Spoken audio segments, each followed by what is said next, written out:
¿Qué tal, gente? Bienvenidos una vez más a los videos de Cross, bienvenidos a este video especial en el cual vamos ya a la parte final del volumen número 13 y como es costumbre en nuestro querido y adorado canal, siempre pues cuadro mal el tiempo para los últimos videos, así que pues el último estuvo muy largo y este estuvo muy corto.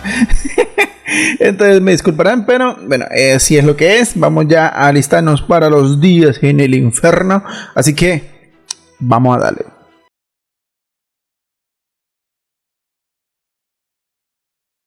Pero entonces llegó Jura, el maldito hombre gato que estaba esperando el momento justo y correcto. El domador esperó y lanzó su collar mágico. Para su gran suerte, este se puso sobre el gran esqueleto del Juggernaut. Era el momento tan preciado que Jura buscaba. Sacó su látigo y pidió con una fuerte voz burlona y llena de placer para sí mismo, en el que por fin podría vencer a su más fuerte enemiga junto a lo que más le aterraba. Jura ordenó al Juggernaut que los matara de una vez por todas. El Juggernaut se estremeció, se revolcó. Sin embargo, su cuerpo empezó a levantarse. Bell, lleno ahora más de miedo que de decisión, tragó la poca saliva que le quedaba entre sus labios, sabiendo que la muerte volvía a pararse frente a él. Pero la risa aturdidora del Catman, que estaba aturdiendo el aterrador momento, fue deshecha en un golpe seco.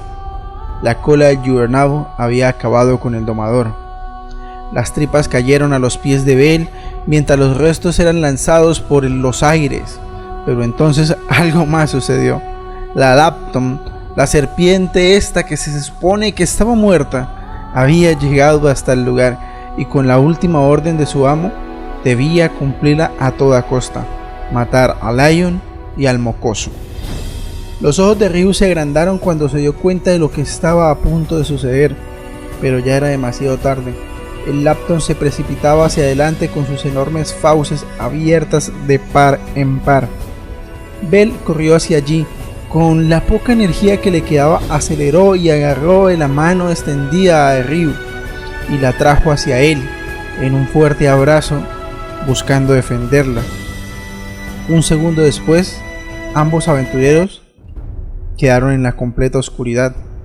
Fueron envueltos por la boca de la serpiente. Empezó entonces un descenso a destruir el calabozo de una manera vertical. El caparazón de su cuerpo empezó a sumergirse poco a poco. Por otro lado, Cassandra rogaba a la joven hobbit, a Lily, que de por Dios, por Kamisamas, por favor, no baje al piso 27.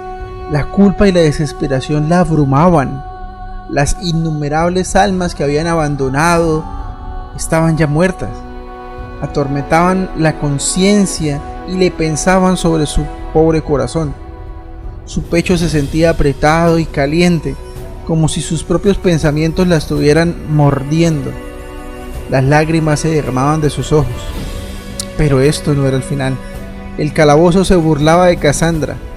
Surgió un tsunami, como un rugido nuevamente en el útero de la gran madre calabozo, que ahora estaba pariendo un nuevo ser. Esta vez, el jefe del piso 27, un dragón de 2 cabezas. Todo esto sucedía mientras Bell y Ryu, llevados cada vez más abajo, las protuberancias de las rocas que despejaba la Lapton al bajar, empezaban a hacerle daño a Bell. Con su waifu bien cogida, bien tomada, la abrazó en su pecho, sacó su daga y rajó el cuerpo de la serpiente desde su interior. Lograron crear un espacio suficiente para que los dos se deslizaran de su cuerpo. A pesar de las protecciones de nuestro conejil héroe, ella todavía está en una situación crítica con su pierna, la cual no soportó más el peso de su cuerpo desplomándose. Fue ahí que Bell pudo empezar a notar que la hermosa piel de la elfa estaba descubierta. Los ácidos estomacales del monstruo habían empezado a disolver su ropa de batalla. Algunas partes eran plenamente visibles. A pesar de su belleza, estaba horriblemente desfigurada por las quemaduras. Esa piel hermosa de elfo. Sus ojos estaban cerrados con fuerza, como si estuviera en un sueño eterno. Una lágrima cayó de los ojos de Bel. A esas alturas se estaba moviendo por pura fuerza de voluntad. Se arrodilló a su lado, levantó su cuerpo en sus brazos. Mientras clavaba sus dedos en los hombros de Ryu, la abrazaba con fuerza para protegerla de cualquier otro daño. Trató de reprimir el terror, el tiempo suficiente para descubrir qué era lo que estaba pasando, en dónde estaban. El suelo estaba hecho de tierra y piedra. Lejos, en la distancia, podía ver lo mismo que ocurría: las paredes de piedra y tierra. El espacio abierto sobre sus cabezas era extremadamente alto, hasta el punto que ni siquiera los ojos de una persona nivel 4 podían llegar a ver. Estaban atrapados en una vasta oscuridad. La única fuente de luz era la luminiscencia que brillaba a ciertos intervalos regulares a lo largo de las paredes. El suelo, las paredes y el piso en sí eran de un blanco turbio. Una gélida corriente de aire sopló junto a Bel, asaltándolo por detrás, sobre su cuello. Era como un susurrar, como si le estuviera diciendo: lo has descubierto, ¿verdad? Finalmente sabes dónde estás. La sombría oscuridad que cayó pesadamente sobre los hombros comenzó a reírse a sus oídos. Su corazón latía con fuerza. Sentía que estallaría a través de sus costillas y saldría volando a través de su cuerpo. Tardó varios segundos en darse cuenta que el sonido áspero y continuo, como si alguien soplara un silbato ronco, en realidad era su propia respiración irregular. Sus instintos gritaban, pero su mente racional quería negar la verdad.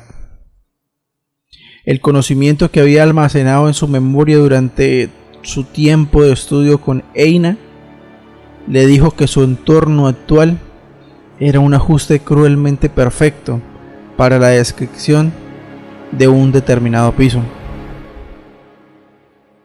La estructura del espacio era abrumador, era sumamente grande, sumamente gigantesca. La escala era tan diferente que le daban ganas de llorar. Esto no era la escala de los pisos superiores ni los pisos intermedios, ni siquiera los pisos inferiores. La desesperación se apoderó del corazón de Bel cuando llegó a la tan aterradora respuesta. La cruel identidad en el cual estaban era el piso 37. Los temblorosos labios de Bel entonces formaron aquellas palabras que tanto temía decir: estamos en los pisos profundos. Y listo, chicos, llegamos al final, no digo más, del volumen número 13 y vamos a empezar pronto el próximo sábado el volumen número 14, uno de los más extensos que hay. Entonces espero que me acompañen, que sigan viendo en el canal las narraciones. Muchísimas gracias a todas las personas que siguen apoyando este canal, tanto con membresías, tanto con suscribirse, tanto como compartiendo este contenido. Espero que hayan disfrutado la narración y nos vemos el día de mañana. Kamisama permita que suba video y el lunes los directos. Ahora sí, me despido. Bye bye.